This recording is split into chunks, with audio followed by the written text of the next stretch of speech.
Welcome to The Neapolitan. Scoop Podcast. My name is Steph. My name is Shay. and my name is Rose. Thank you again for tuning in to the Neapolitan Scoop Podcast, where you get your weekly scoop. If you have not subscribed to the podcast, what are you waiting for? Go ahead and subscribe right now. Today's topic is the pros and cons of parenthood and co-parenthood. Parenthood is possibly the most rewarding yet demanding job you will ever do. Co-parenting can have its challenges, having to change routines, sleep, and work schedules, and home life, all while adjusting to the other parent's parenting style, can be overwhelming. Helpguide.org mentions that having both parents play an active role in their children's daily lives is the best way to ensure that all your kids' needs are met and enables them to retain close relationship with both parents. The quality of the relationship between co-parents can also have a strong influence on the mental and emotional well-being of the children and the incidence of anxiety and depression. All right. So, y'all ready to get to these questions? Yes, ma'am. Let's do this. All right. So, let's see here. Let me put this on good 75 because I can't see. All right. So, let's see here. So, first question. How has parenthood been for you?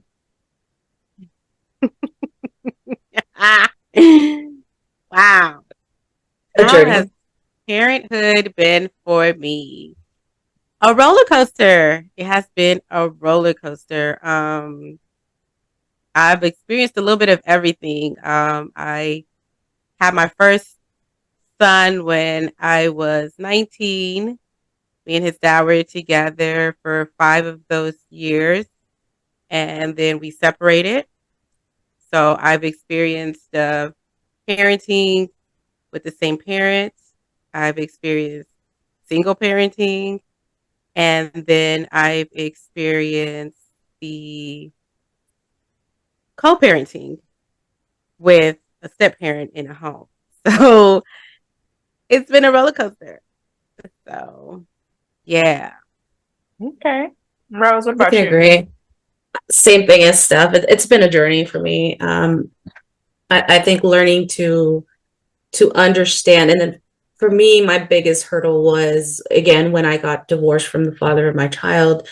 My child was very little, so having her understand that their parents weren't going to be together, that was very tough for me. My child was very little, and she could not understand why mom and dad weren't going to be together anymore. And now co-parenting, again, I also did the single parent. I don't bring people around my child, so my child didn't meet anybody unless I had a stable relationship with the person and we were together. And it's like, I need to see how you and my child interact together. Now I'm married and I've been co-parenting for 10 years. So it's also been a journey because you have to learn how the other person sees parenting. Um, and you have to adapt and you have to learn how to co-parent together. Mm, Okay. yes. Okay. And it's tricky when you have to when you have one person that's willing to put in the work and the other one isn't. Mm, Or when you have one mature person and one that's still growing. But y'all both have the mm, same child. yeah. Yeah. I think for me, it's been the same. It's been a process. It's been a journey. I also started off with my kid's father, in the beginning, but then just being in two different mental spaces, Mm, and kind of like what Steph said, one parent's putting in the work, or I don't know. It just seems like I was really trying to put my best foot forward, get stable, because I think that was what was important, get a consistent mm-hmm, job, a consistent income. My child needs um insurance, and it always just seemed like the responsibility fell on me when things came about. And it's not that I tried to push the other parent away. I was doing my part as the woman in the relationship to try to put my best foot forward for that person to get them to try to be better. But it's one thing when you want something for somebody, but they gotta want it for themselves at the same time.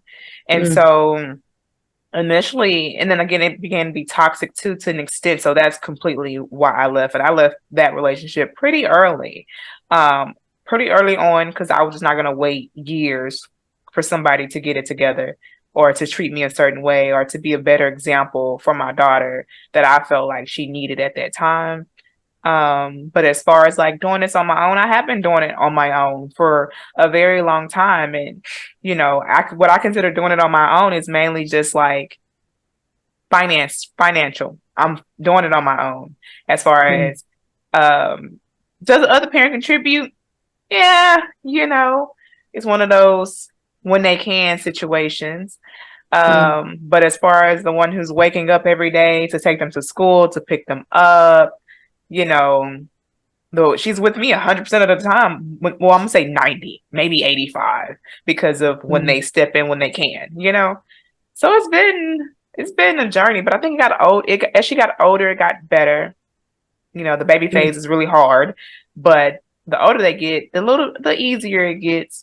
So it's been a process, to say the least.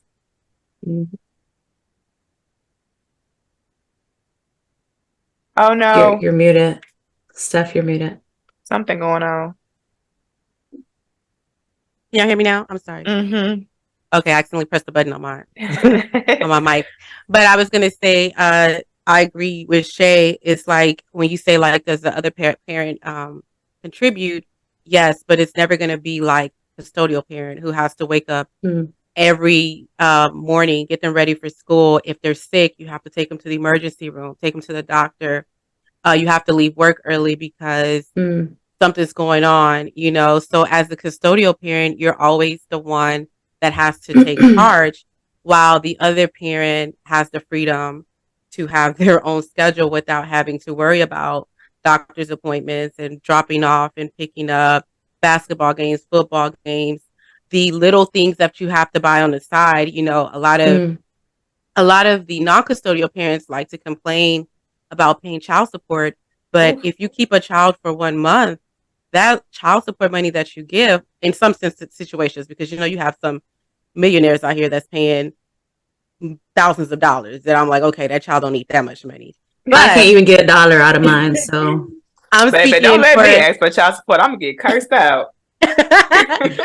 I'm speaking for like the general population, that is getting $500, $600 a month. I feel like even $1,000 a month is not enough. I'd be happy with $2, Steph. I'd be happy with $2. And I won't be happy with $2. This is why, because it's just for 17 years I haven't gotten anything. So the fact that you're a present father doesn't help at all. Like, just because you take her on the weekends every so often and you buy her 1 or 2 things is not it's gonna help me raise her. Yes, I agree. Because look, what do? We, as custodial parents, we have to pick up. That's gas. We have to drop off. That's gas. If they join cheerleading, if they join football, whatever they want to join, you have to buy the uniforms. You have to pay the fee. And if the non-custodial parent is only providing $400 football fees alone, or whatever extracurricular activity they're joining, that's going to be like $100 or $200 right there. And you still have to feed the child. You still have to clothe the child. So at the end of the day, the custodial parent always ends up carrying the majority of the weight, not only on the financial side, but just on the side of time. Yeah. So people, I always hear, I have like a huge, me and my oldest father, we were together for 10 years before we decided to split ways. And like you said, Shay, it was a similar situation. We were just toxic for each other. We were both young. And, when you're 22, 23, you're not mature enough. Personally, women mature, quicker than men.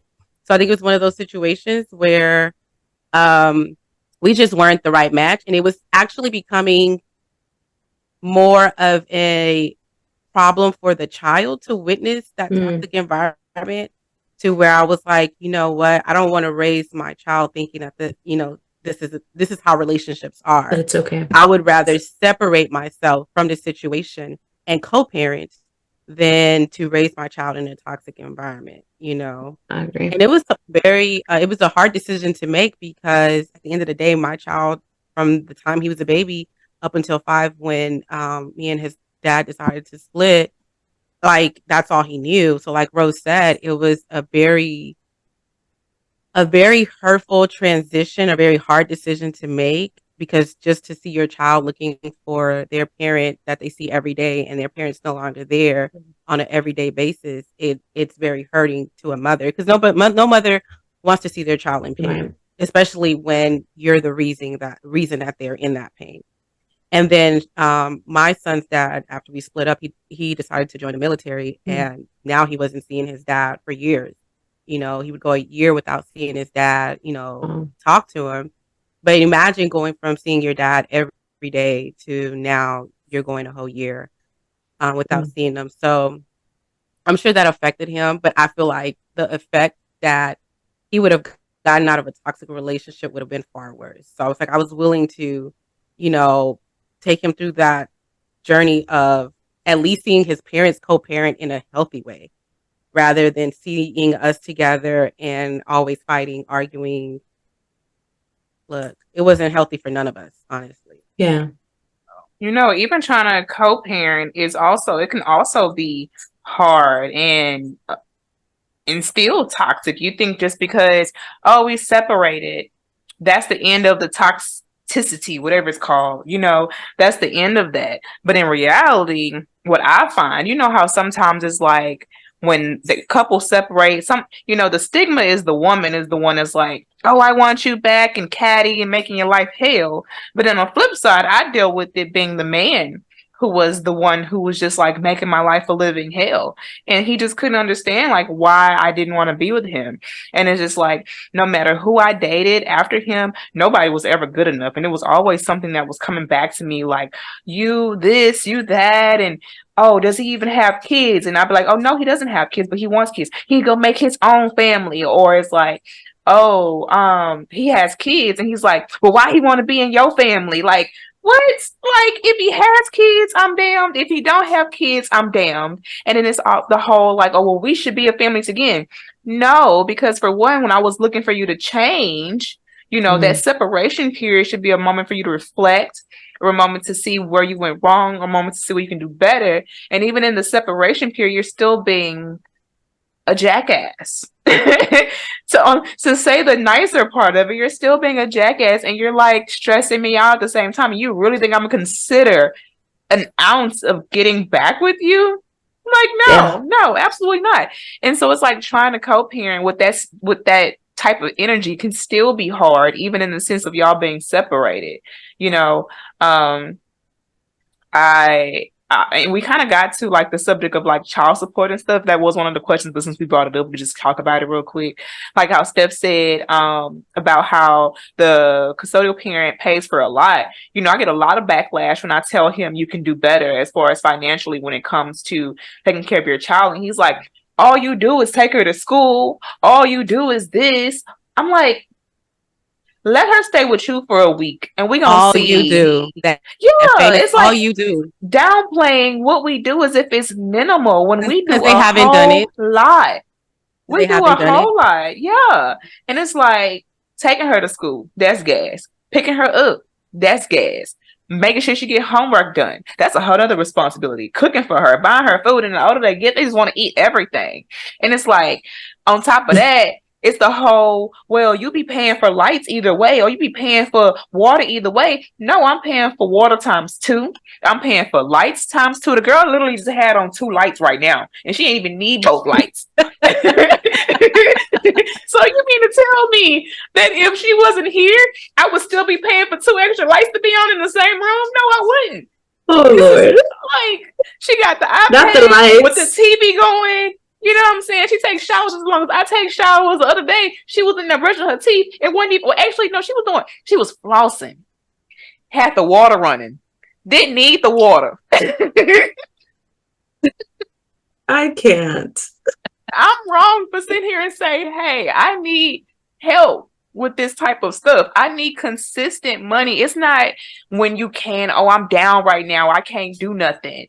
Oh, I can give you $20. I can give you $40. Like, no, food alone cost me $200 and some last week when initially I only pay, usually my monthly budget is like $150. I had to up it to $250 because the cost of living and everything is going up. But nobody thinking about that. So while you get to eat for yourself, I got to buy for two people. Nobody thinking about that. But when you ask for child support, they think, oh, well, because he's an active father, he picks her up on the weekends or he picks her up on a Monday, then he gets to get away with the financial piece. No, for y'all, maybe that's okay. But for me, that's not okay. Because I'm tired of fitting the bill the majority of the time. Somebody has to be held responsible for their half of the kid. I didn't make her 100% by myself. And it's like, even when I don't have it, I have to get it. Find it.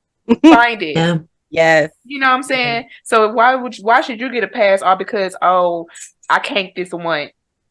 What that mean for me? Go get 2 jobs. Make do way. What you gotta do. You're What you have to do. You're a whole man out here. You're a whole man out here. Figure it out. Yeah. For me, it's at least you're getting some. I ain't getting shit. So I had to, as a single parent, I had to foot the whole bill. If he helped once or twice, it'd be $20, $30. I would have to bitch at him for weeks for him to help me when she was in dance teams and everything to pay half. Eyeglasses, I would have to bitch at him. And at one point, I just got tired of having to bitch at him for a single dollar. You just stop asking. And the moment I got married, it was like he felt like, oh, because I'm married, he didn't have to foot the bill. Right. Because, like, it's not his responsibility no more. So his thing was always, and I think that goes back to one of you saying how we grow at different rates. He still has the mind of a 20-year-old. The man is almost 40 years old. And he still thinks like he's 20. So in his brain, it's like, oh, well, she's married. She's got somebody helping her. He went and had 4 other kids after mine. And he thinks that paying for his kids' stuff is okay, but not, giving my daughter $50 is not. So I was like, once you fuck around with my child, we got something else going. So at this moment, it's like, now I'm not even going to talk to you. I'm going to go take care of whatever I have to take care of.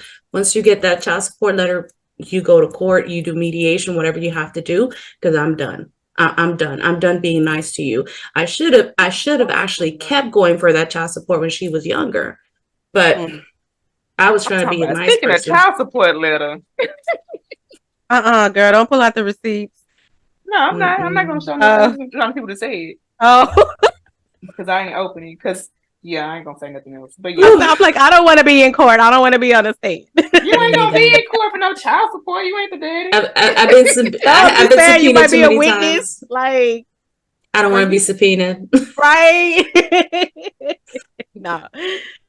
I'm just kidding. But yeah, I agree, like with what Rose said.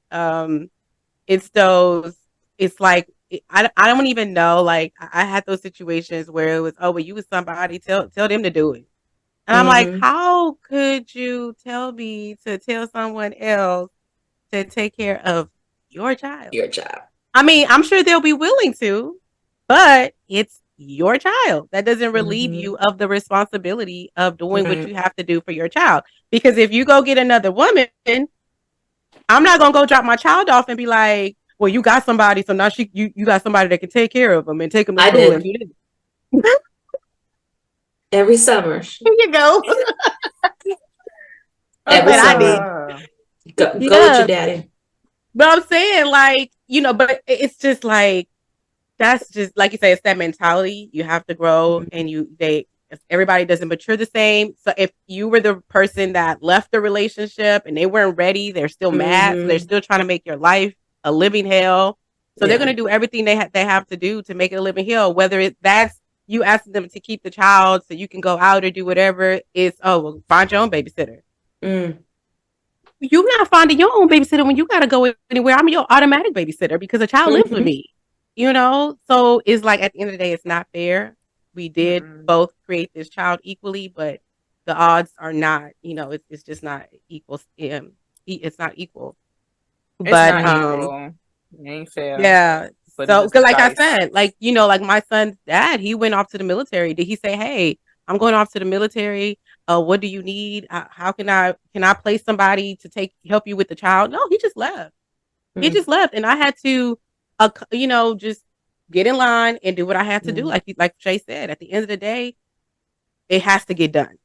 And as the mother, you have to do it, whether you can or not. You have to figure it out. You know, I was in college at that time, trying to go to school, trying to graduate. I was holding down a job because I had to pay bills. He wasn't helping me with bills. He was off in the military, you know? So it was a random decision that he just made, and I had to adjust accordingly. So now I don't have sometime babysitter who, if he decided to take care of the child, I could be like, "Hey, can you watch the baby while I go to school?" No, I had to adjust, and that's the downside again of being the custodial parent. I want to say I'm saying custodial parent because there are fathers out there that do have custody of their children, so I don't want to put this all on us women, but the majority of us women are custodial parents. So again, the struggle was real. I will say that trying to graduate, trying to hold down a job, trying to take care of a child, looking for babies. Like it was times that it was a few times that I would have to take my child to school with me and either just have him sit outside in the hallway and be like, "Hey, just sit right here, you know, till I'm done with class." My son always tells me, he was like, he knows he's 16 now, and he's like, I was your struggle child, and he was, because he struggled with me, and we literally grew up together. Like he watched me grow as I watched him grow. So he was my little struggle child, and he was a rider.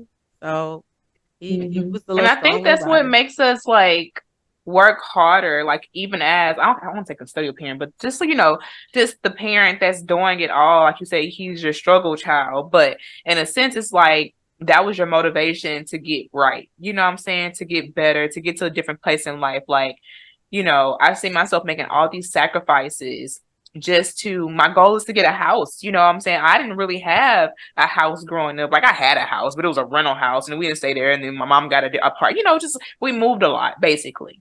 So I'm working really hard to try to get us a house because that's a goal of mine. And I'm like, I wanted it a long time ago, but just how life happens, life be life, and you can't determine when your blessing gonna come. So I'm just waiting, trying to figure out stuff and get better.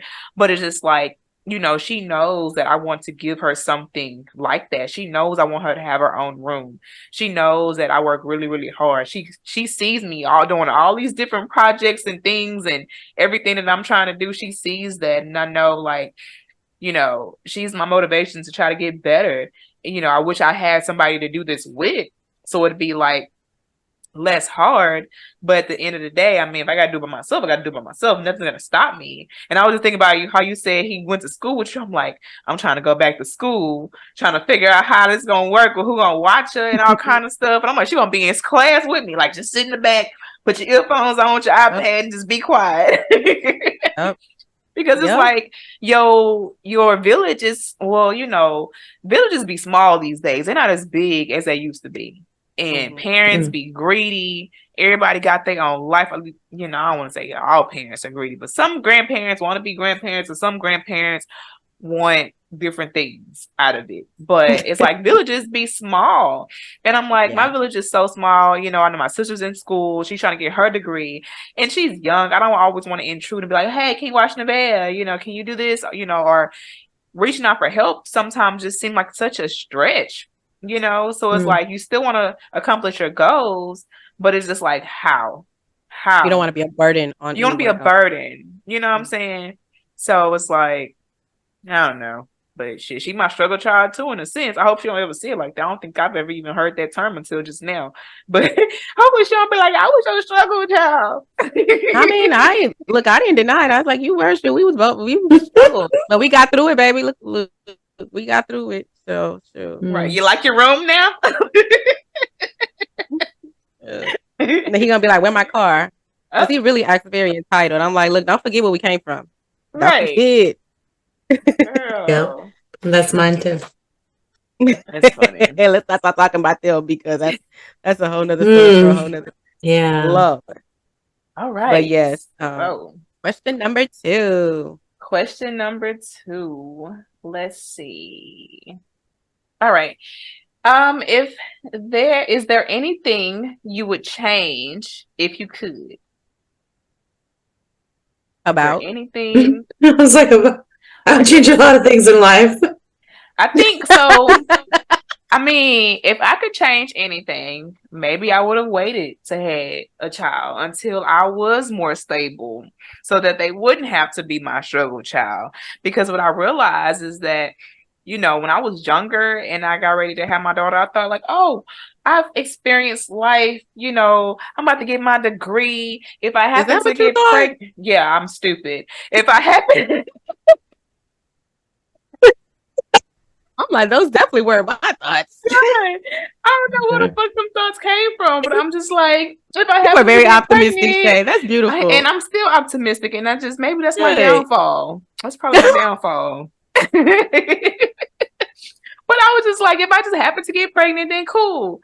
And I get pregnant, and I'm just thinking like, as I went through these last couple years, I'm just like, bro, I see why it's important to wait to have kids. I see why it's important to have your financials in order, to have a house, to have all these different things, in order before you bring kids into. Because if you think about it, daycare is expensive. So when we go back to saying about how we don't have a village, if you don't have a village, daycare for infants like $450 a week. That's a house note by the end of the month.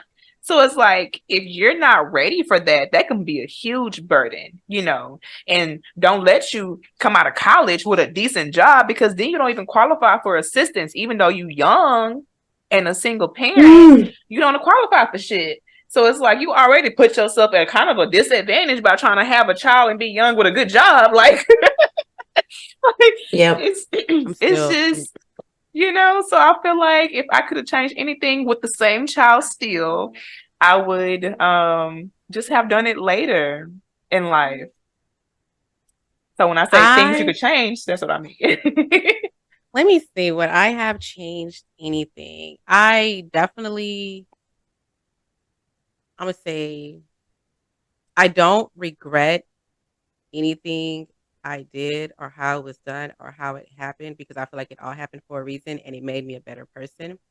I feel like having my child at such a young age helped me focus more, which is gave me the drive to graduate school, to, get my degree, get a good job. Like you said, I had a purpose.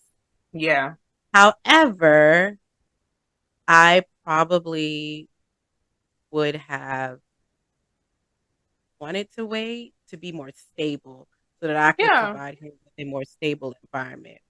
Yeah. But when I look back at it now and I look at him and then I look at my two youngest, who I had at a later age, now that I'm stable, I can provide, I can do this, that, and the other, where me and their dad are in a mature place in life, so when I compare the two, it has its pros and its cons. Like, I had my son at a young age. Yes, we pretty much struggled together. We watched each other grow, but we built a bond that is so close that he comes and talks to me about everything, which is a relationship that me and my mom never had. And I feel like if I would have waited at a later age, like I am now, like I ask myself, like, am I going to be like this with the babies when they get this age? Because I'll be much older. So, now I'm me and him are like 20 years apart. So it's like we kind of almost, our generations are really close together to where we kind of understand each other. Like, I still got the hip in me, but not too much hip to where I'm like, look, hold up, I'm not your friend. I know how to pause it. But he trusts me enough to come to me and tell me certain things that sometimes when he comes and tells me things, I'm like, I would never tell my mom that. Like, when I was your age, I wouldn't, like, and he says it so, like, willingly. Like, we just cool. And I have to pause myself and try not to act so surprised, because I'm like, act normal. Because if you act surprised, he ain't gonna tell you shit else. That's true. So that is one of the pros about it. We have such a close-knit relationship. We go to the gym together. I'm like, I don't know if I'm gonna be going to the gym at 50-something years old with these other two. I don't know. Probably. I mean, you might. There's some 50-something year olds that be in the gym. I don't know, but but another pro was that, he was able to grow with my grandmother. Like Mm, he experienced my grandmother, which is his great Mm, grandmother, and they had such a same. great relationship, and which is why he knows Spanish now because he grew up around her. She spoke Spanish. He learned Spanish.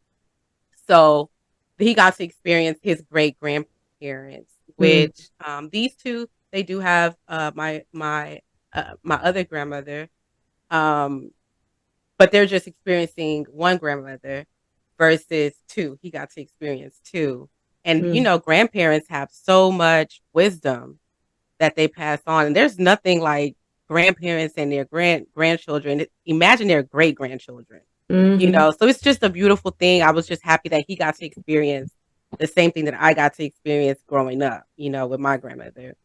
Um, so these two kids, they didn't get to experience that. Mm, So kind of sucks. But like I said, the cons of this is they're in a more stable environment. They're growing with both of their parents.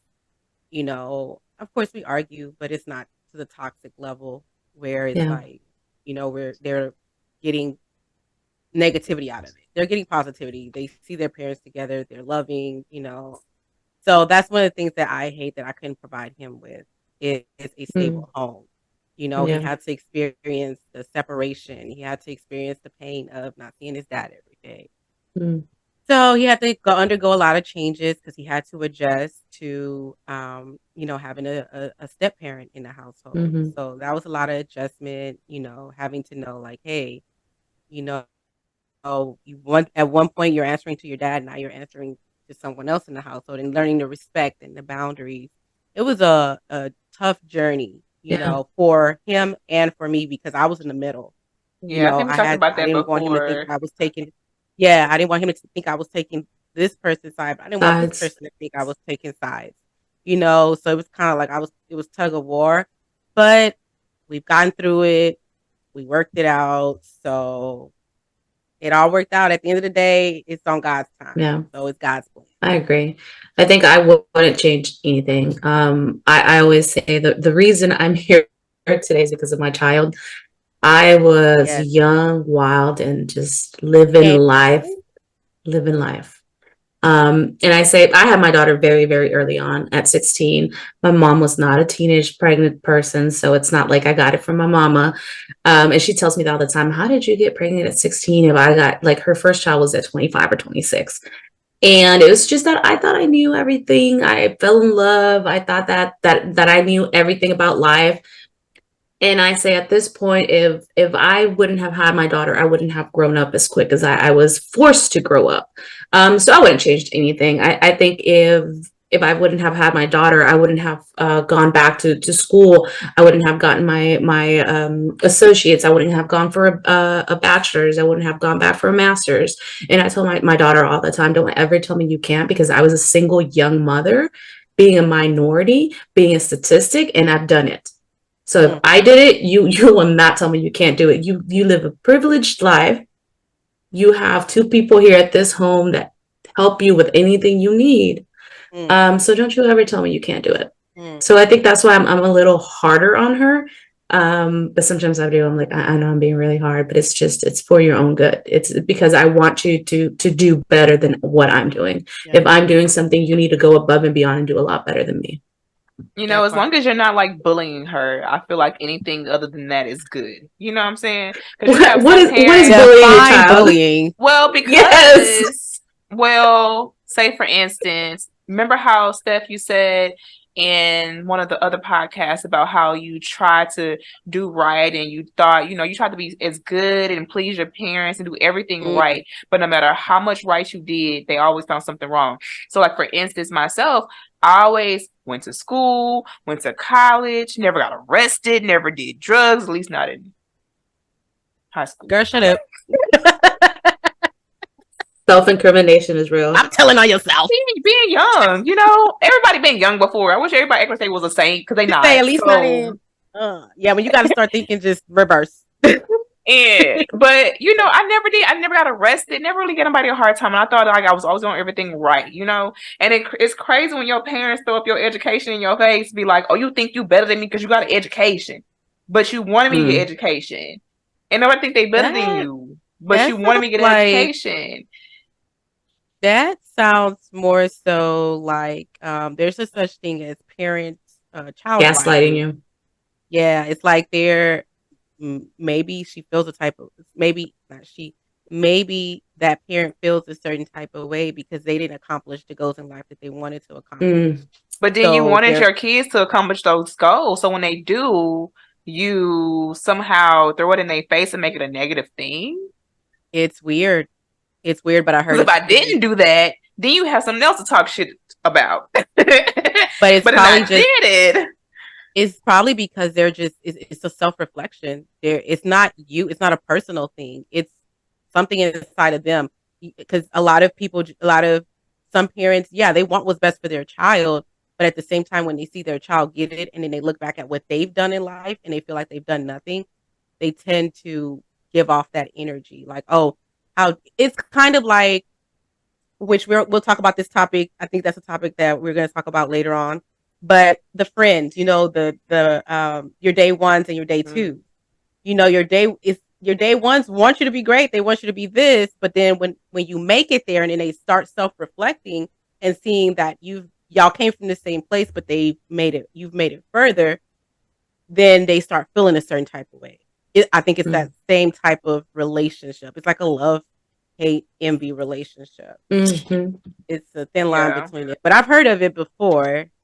And that's what that sounds like. But yeah. Or in the sense of just, making it hard for your kids to come talk to you because of maybe how you respond. So I don't really mean like, I don't know. I'm not going to say it's not bullying. I don't know about like bullying, but parents bully their kids. Some parents. I think I'm with Steph define bullying because I think I'm very tough with my daughter. I practice tough love. I'm not your friend. And I've told her that from day one. I'm not your friend. I'm here to raise you. I'm here to give you an education. For everything else, you do have friends that are your age, that have your same issues. And I understand that. My problems are not your problems. Your problems are not mine. So I cannot, even though I want to understand you, even though I want to know what's going through your head, I can't pretend that I do. So for that, there is therapy. There is help out there if you feel like you need it. And I've always been very open with my daughter. Do you need therapy? Do you want to talk to somebody? I'm going to share that for you to have it open. She's always been the one to say, yeah, let me go ahead and try it. If you like it, if not, I'm never going to pretend to be my daughter's friend. I am her mother. And at the end of the day, I'm going to do what's better for you. If you like it, okay. And if you don't, I'm sorry. This is the way. No, like how they say you don't get a manual to raise your children, and I always tell her I'm doing the best I can. When you become a mother, you might think that it was wrong, but I'm doing the best I can. So at this moment, let me do my job as a parent.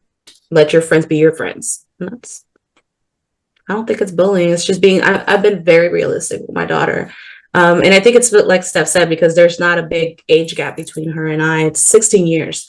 So I'm like, been there, done it. Been there, done it. It's I'm like, go lie to someone else. Go lie to someone else. Well, it reminds me when they used to say, oh, the whole, you act like I've never been there. I've been a teenager before. I've been a kid before. Like I know like what y'all be trying before you even try it. I've skipped school. I've done it all. So yeah, I'm gonna say this. I'm going to bully my child when the bullying is necessary, because sometimes they try you, and you have to show them who's boss. Well, that's just called discipline. I don't think it's bullying. It can be translated as bullying. It depends on how you're giving off that type of energy. It's one thing if they're not doing that, then you come and punch them in the back of their head for no reason. I can't. You had me completely. I was like, what? I was like, that's abuse. First of all, I'm not going to intentionally hit nobody just for no reason. Like, it's going to be a reason why I'm bullying my child. Like, clearly you did something. You talked back. You tried to raise your hand at me. So let me let That's you know real quick. discipline. I don't know. I don't know how to describe it. I just know one day I seen like a meme. No, not a meme. It was a post on Instagram that said it was by Beyonce and Blue, and basically saying how it was nice that don't laugh. It was basically saying how it's nice that when you grow up with parents who support you or something, because it said some of us grew up with bullies, and I agreed to it because I can't express I can't really put into words how I was treated that would make me think that's bullying. But when I read that post, I'm like, I understood what they meant in a sense. So I don't know. I can't really put it into words without making either my parents sound bad or just like, I don't, 'cause it's hard to put in words, but I understood what they meant. When you have a parent that's not jealous of you, when you have a parent that supports you, a parent that's proud of you and not finding ways to like make you feel bad for a lot of things or, like turning against you, becoming your worst enemy type shit, if that makes sense. Yeah, I've never just, that's not. Yeah, I think it just becomes perspective at that point. It's like, what does bullying mean to you? What does it mean to me? What does it mean to Steph? Yeah. I don't think that our parents, if they bullied us on purpose. That's just the way they were raised. That's what again, we go back to that's just the best they knew how to parent. I don't know that I want to bully my daughter, but do I have to show her discipline and sometimes just bring her back to earth and remind her that she's still my child and I can still whoop some ass? Yeah. And but is that bullying? Because I have boys, because I have boys, I definitely have to like set my ground, because when they get 16, they get that little, they get the little muscles and stuff, and they be trying to test you and stuff, and I'll be like, hey, I got this. They want to claim the alpha male. Yeah, and that's what I be saying. I be like, see, right now he's 16. I'm still young. These other ones, I'm like, when I'm 55, I don't know if I'm gonna be able to handle all that. I'm gonna have to get a switch. No, baby, call a brother. Call a brother. He gonna knock some fire into their chest. You're right. There we go. See, God did it right. He planned it correctly. Call a brother because he ain't gonna play by his mama. He not. That's one thing he not gonna do. He gonna knock some fire in their chest. You're right. I need to write that down so I can remember 15 years from now. Call their brother. But yeah. But that was hilarious. And it cut off and y'all reaction was like, I was what? Like, I heard she say, hit your child across the head. I'm like, why would you just randomly hit your child? They got to do something. They got to not be doing their math right. They got to be doing something. Right. Like, how many times I got to tell you? That's different. But just randomly, like, you just walking around the house like, bam. It's like, okay. That's weird. Very, very weird. It's definitely giving extraterrestrial. But yeah. Okay. So next question. Okay, so how does one go from a family lifestyle to a co-parenting lifestyle? Because we have this everybody's creating babies and nobody's having families era and mentality of people and their opinions and what they got to say about homes and being separate and stuff. So how does one go from a family lifestyle to co-parenting? That is a good question. I was going to say that there is no right or wrong way to do it. You just, unfortunately, that's something life hits you with and you have to roll with the punches. Yeah. I will say she's right. It's something that you just have to take day by day. I could say this. Yeah. When we went from parenting, from one household parenting unit to now we're co-parenting, I think the ones who take it the hardest is the kids. Especially when you're young, because I would say this, I think I was 23 or 24 when I split up with his dad, and your son was what age at that time? He was 5. He was 5.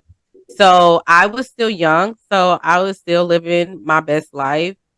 And so I will say that as a young mother, I was probably absent too sometimes. So imagine being absent because I was still coping with the whole situation. So, I was absent and his father was absent, so it was kind of like, I don't know. That had to be hard. Like now that I'm thinking about it, it's like, like we go out to the clubs or we going to a bar. Now you got to go drop them off over here at such and such at your grandmother's house or at your mom's house. So now you're there. Their dad is over there.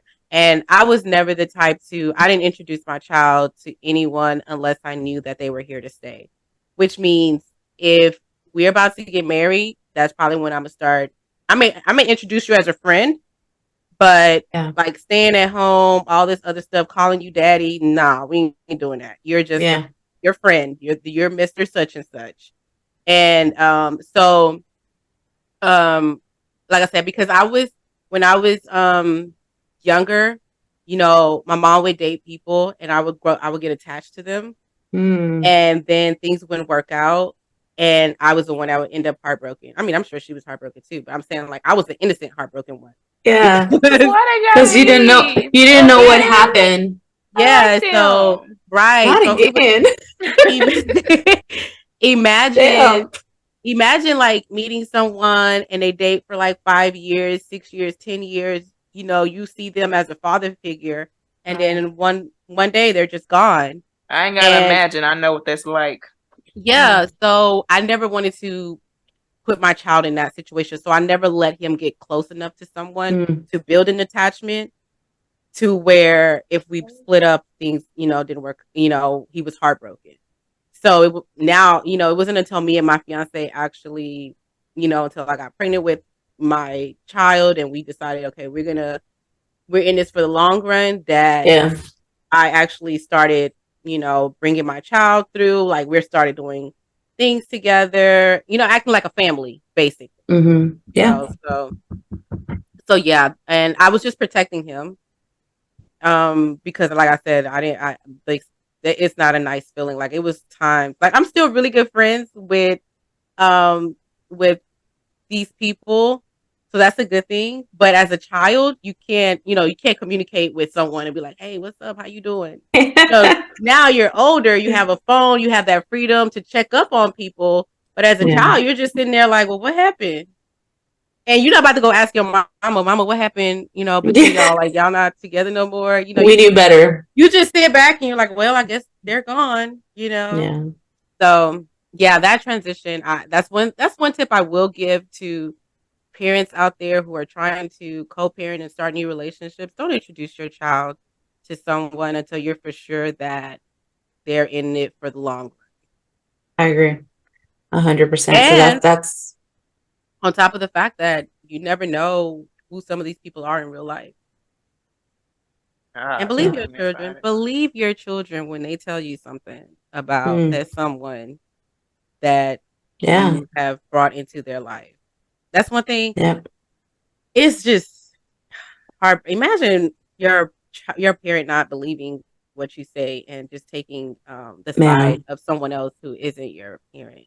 And, that's just another story for another day, because now we're gonna get in too deep. So, yeah. I definitely agree with you, Steph. I think, at least for me, it was my child wouldn't come around until I knew this person was it. It again, like if I brought my daughter around, and I never brought my daughter around. If I was going on a date or if I was going out, she would be with my mother. She would be with somebody that I trusted, that I knew that she was in safe hands. I think it's very hard when you're dating and have a child that is young, because they also require your attention. Like you said, your child doesn't know what's happening. Your child just knows mommy and daddy aren't together again.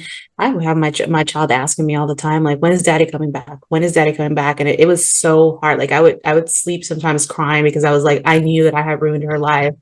I had ruined her picture of that, and that it wasn't something that I had a choice in. I was in a situation where I just knew that person wasn't going to change. They were going to be the same person, regardless of what I did, regardless of how hard I tried. Luckily, now I've been married together with somebody for 10 years. And it's beautiful to see like how their relationship kind of blossoms. Again, at first it's kind of like kids are cautious too. Kids, kids are kids, and they have that sixth sense where they're like, at first they're gonna be like, I don't like this person. They're gonna act up. They're gonna act up. They're gonna tear shit up.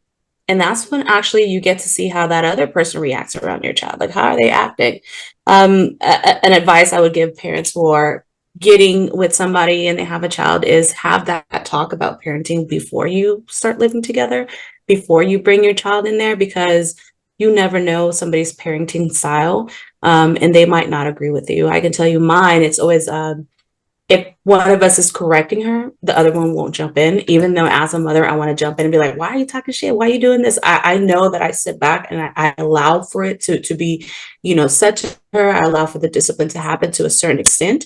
If it's too much, I'll be like, we're stopping right there. It won't be something where we're going to fight in front of her, because like I've always said, is you've raised her and you are entitled to discipline her. At this point, you've spent more time with her than her father. You're providing the money for her to live. You have a right to tell her what to do and what not to do. You have a right to tell her, go do the dishes. You have a right to tell you what you're doing is wrong. So I'm not going to step in if you're disciplining her for something that's right. If physical, never, no kind of physical discipline ever. But when it's verbal, I'm like, I'm fine with it. If I didn't like something that happened, something that was said, we have a conversation at the end of the night in our room. Me and her can actually talk and say, hey, I don't like the way you address this. I don't like the way this happened. I don't like this, and that. And at this point, my daughter got more respect for her than me.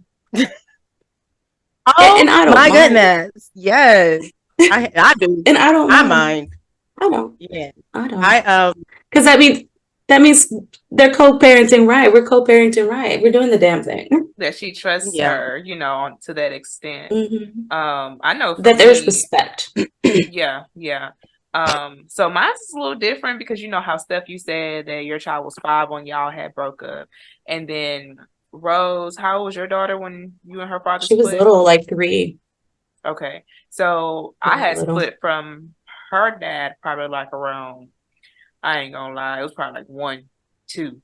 So for the majority of her life, she's known us to be separate. And so it's like, for her, she's used to the ideal of, I live here, my dad lives over there, I go see him, I come back home. But I don't doubt there's probably a thought in her mind of like, maybe why we're not together. She never asked. And I think Steph has said about, you feel bad for the kids because that parent is absent. I remember one time we used to argue over her so much, and because this person tried to make me feel bad for whatever reason. I don't really remember at the time, but I remember my child was probably like 3, and I was like, do you love mommy? Like, I was just asking her, you love mommy? Mommy loves you or whatever. And she was like, yeah, but I love my dad too. And it was like, she's 3. And I don't know in her head if she's thinking like, maybe I was trying to get her to choose between the both of us. I don't remember if I was or if I wasn't. But it was the fact that she was like, well, yeah, but I love my dad too. And I'm like, that kind of like made my heart melt a little bit, because I'm like, even though she's 3, she's aware to an extent of what's going on. And she probably knows that we fight and that, although that's not what I want, I left to not fight in front of her. But it gets to the point where like sometimes, bro, when people just be itching that nerve, because I can't just let people get away with certain things. And that's my thing. It's like, I'll let you get away with saying so much, but it gets to the point where like I feel like I have to defend myself in some instances. So when those instances come up, I think she's aware of those moments too. And at that time she was just like, but I love my daddy too. And I guess it's just like, I don't know, I guess I don't want to get into the next. It's hard, yeah. I don't want to get to the next question per se, but my nose has stopped up. My allergies are acting up. But yeah, I mean, she's pretty much known this separation for all her life, and then, of course, it makes me feel sad because do I want to do this without? I don't want to say her daddy because I don't even know. But if situations were different, what I'm saying, things would have been better. I would have, past tense, loved for us to be a family unit. But sometimes that's just not possible for many reasons, and it's unfortunate because we do bring these kids into unwed situations, unstructured households, things like that. And you just never know how things are going to turn out. And, you know, luckily for some, you know, like in your case, you happened to meet your fiance and you had your two kids, but y'all pursued to push the relationship forward and be better for your two kids. Well, your three, because your son, your older son, is still his son, you know, and you want that for your kids, but you just, you know, of course, I would have rather to have that household family. I don't want to be a statistic, but that's just how the dice were rolled for me. And that's why I ain't got no kids right now, because I'm like, I already seen how this turned out. And I know for the second go around, if I ever have another child, I hope to be married. I hope to have somebody that wants a future with me before I have to bring another child into chaos and co-parenting and different last names and all kind of weird shit. And I would say this, that's probably because me and my fiance, we've been dating for I think 11 years. I hope I'm right. But I'm like, that's wrong. But I think a huge part of the reason that we waited so long to get married, it was probably me. It was me. Let me say that. It was me. But the reason being is because I did have a son, so I couldn't just I had to take everything slow, you know, for his sake, for my fiance's sake, because again, I was the middle person, and it was kind of like Rose said, I had to make sure that he was ready to play that role. I mean, yeah, we met when we were 24, 25, but at that time we was just playing, having fun, having a good time. That's a whole different ball game from taking upon a responsibility that you didn't create, you know? Yeah. So I had to kind of, like Rose said, I had to kind of put him to the test and just watch different scenarios play out. Like, how do you act in this type of situation? You know, me and my son's dad weren't always on good terms. It's not like we separated and we were on good terms. So let me see how he's going to react when he acts a certain type of way, you know? And so I had to really put him to the test. And then, you know, I would question my child all the time. I'll just randomly ask him like, hey, what do you think about such and such?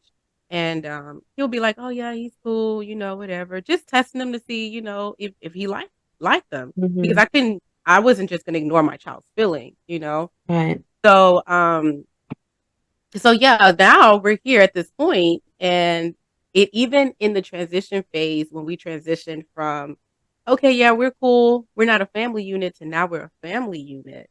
That was a whole nother transition within itself, because now we're all under the same household. That means we're all learning each other. Like, I'm learning my fiance, he's learning me, he's learning my son. We have a new baby, and it's just like, whoa, it's a bunch of learning experiences. So even in that, like, I was still putting him to the test. So it was kind of like situations like, you know, him taking my son to school, trying to see if he was going to step up to the plate. You know, it was situations where my son acted out, you know, and I was like, okay, let me see how he's going to act in this situation. Is he going to be one of those people that are going to be like, get out of my house or do this? You know how some people are, or you need to pick a side. Like, first of all, I'm not picking no sides, you know. Y'all both, whoever's in the wrong, first of all, I believe in two people are in the wrong here, and y'all each going to apologize to each other for what happened, you know, but not everybody's willing to do that, you know. But and even the adult has to be willing to apologize when they're wrong, because you know adults have a hard time apologizing when they're wrong. Yes, because you're the adult. I'm the adult. I shouldn't have to apologize, right? Yeah, you're the child. It's like, no, in this household, we all respect each other, you know. And it's like, if you did something wrong to somebody, apologize. I don't care if they are a child. Just because they're a child doesn't mean they don't have a voice, you know. Or that they're wrong. They could be right, you know. Yes. So we got past it. I would say that, but girl, I almost thought, never mind. I'm like, hey, wifey, I tell you back now. Girl, I was like, is this behind me? And I was like, oh no, that's Rose screen. Girl, I was about to take off. I'm gonna talk to y'all later. It's a ghost. It's a ghost. It's a ghost. I know it's Halloween and shit. I'm not playing them games, but I would definitely advise people who are co-parenting and in new relationships, take your time. Take your time to learn each other, to learn people, because that's the only way things are. Don't ignore no one's feelings. Don't ignore the child's feelings. Don't ignore your significant other's feelings. Don't ignore your own feelings. Like, everybody has a voice. You all have your own opinions, and y'all can just agree to disagree. Just as long as when y'all agree to disagree, y'all figure out how y'all going to deal with the situation next time.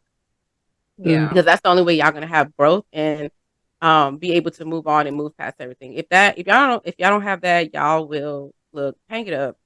Yeah. Because not everybody is made to be a step parent. Not everybody I agree. is made for that. Some people try to make themselves be made for it, but yeah, I think that's something that I had to learn because I definitely had lived with my significant other at one point in time. And I think the hardest thing for me was to allow that person to co-parent. And I didn't really realize it until when we finally sat down and talked about it. And he was just like, I feel like you didn't let me co-parent. But it's like, it's hard because I also feel like if you want to be able to tell my child what to do, you should also be contributing to what it takes to take care of that child too. So that means, the child needs school clothes, the child needs help with homework, in which he was helping with homework, but it takes a lot more than just homework to help raise a child. So if you want to be considered in that parent role, that role to where you're that other figure, it takes more than just small things and then want to tell them and, and discipline them in a sense and tell them what to do. But I think that was kind of hard for me. But like you kind of said, you can't ignore the child's feelings. And I am a little biased in this situation because I feel like, my child is my child. And, I want to be able to take her side. I don't ever want the child to feel like your mom is against you because of what this man said. You want to believe your kids. And when you said believe your children, but whatever that may be, and I want to be not the deciding factor, but of course the one who's like, okay, I hear your side, and you were wrong, or you were wrong. You know what I'm saying? But I don't ever want anybody to come in and feel like, you always take your child's side and I can't never say anything. I can't never discipline them. But wanting to discipline them, like you said, verbally, telling them what to do, wash dishes, whatever. It also comes with more than just you being able to tell them what to do. Because if you're not doing what it takes to be a parent, why do you feel like you should be able to tell them what to do? But I don't know. I feel like, I don't know. I don't expect somebody to take care of my child but myself. But I also feel like we're in the same household. And, if I need you to pick her up 5 days a week and I drop her off 5 days a week, that should be what you do, as the other parent. And then with that comes the ability to be able to say, hey, you should go wash dishes, or hey, you should go do this or that. But if you're barely doing anything. So is that a conversation that y'all had? Like, did you have that conversation and say, hey, I need you to pick her up more often? Or were you kind of just expecting him to do it? Well, it wasn't a conversation to where I said, hey, this is what I need. But it's like, well, I think I did say that. But right now we're not living together. But I would like it to be more consistent, because if we're going to build like that whole family unit, it needs to be something that's consistent to where I can depend on you to be that other part in this family, in this unit that we have. I will say that. Oh, sorry. I was going to say, if you don't mind me asking, you did say the other person said that you didn't allow them to co-parent. What were they trying to do that they weren't allowed to do? It was more so like, oh, if I told her to go take a bath, for instance, she would be like, and she's pretty playful. So she'd be like, did my mommy tell, did my mom tell me to go get in the tub? And he'd be like, no, I told you to get in the tub. I don't want to. And I was like, well, if she says that, then tell her that's what I mean. Go take a bath. Just tell her that. And, assertive. Yeah, with the kids, you have to be assertive. And then so they will try you. Half the time when you tell me that, I'm like, I ain't got nothing else to say because she was really right to tell her and to put that stern voice on. But it's just like, it's not really many instances. It's just like the whole, if he tells her to do something, that's what he want her to do. Yeah. But it also goes back to me saying like, well, you got to also step up too, to be able to tell her what to do. Because if I feel like if I'm the one that's doing the majority, of course I'm going to be like, well, because I feel like I got the majority say. But, it's just stuff you ain't like paying that. the bills. You I gotta will pay say their this. bills. Men are tend to be the type of people that you have to sometimes guide and tell what to do. I learned that with time and a lot of fussing and yelling because as women, because we have that mentality that, oh, it has to get done, so we have to figure it out. Men don't have that mentality. Men, you have to guide them. Like me and my fiance, we would always argue about things that just weren't getting done. That's what mostly our arguments would be over. Oh, well, you didn't do this. Oh, well, you didn't do that. And what I started noticing that he would tell me is, well, why didn't you tell me? And I'm like, well, why do I have to tell you? I shouldn't have to tell you. Like, it should be common sense. Common sense Common isn't always sense so ain't that common. common. So I started realizing, I was like, we're just fussing and nobody's getting their point across. So I started trying to listen to him and listen to what he was saying. And I was like, okay, he needs me to tell him what to do.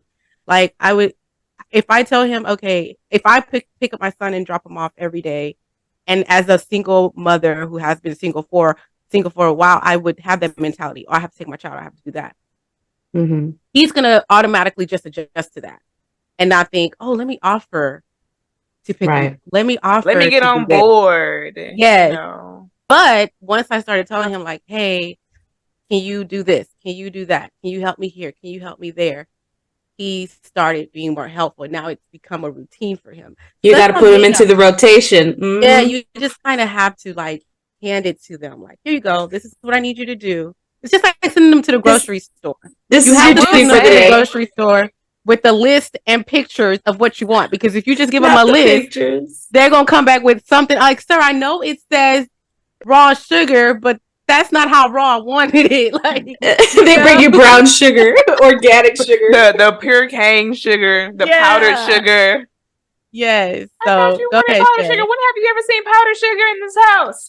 The cane, the cane stick. It doesn't get any rawer than that. I would say that there has been times where he's offered, like, oh, what are you doing right now? I'll go pick up the bed for you. You know, so that's cool. I just like stuff to be more consistent versus like praise. Once every praise is another one. Men love praise. If he does something good, you have to praise him. It doesn't matter. You may think like, oh, you did, thank you for helping me with this. I didn't have to ask you for it.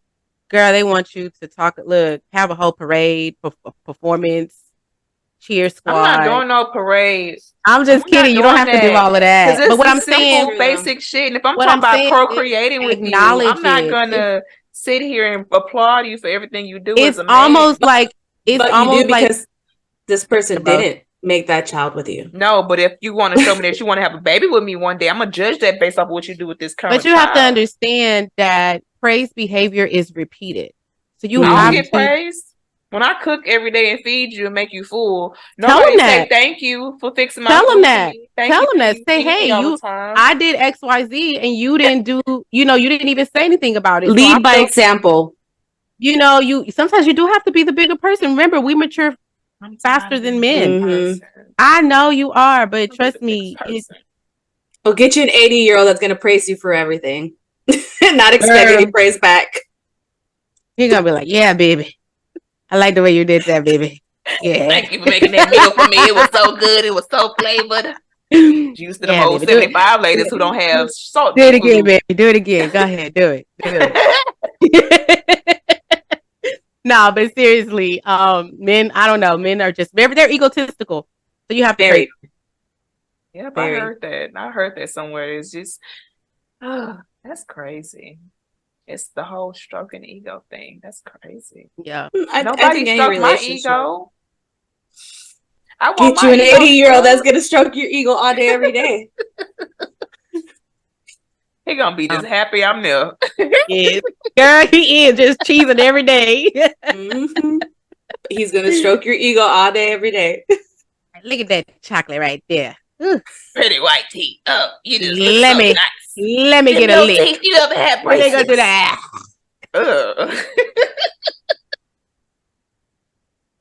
Dirty, oh Lord! Oh, dirty man, be don't let your dentures fall out. Girl, oh.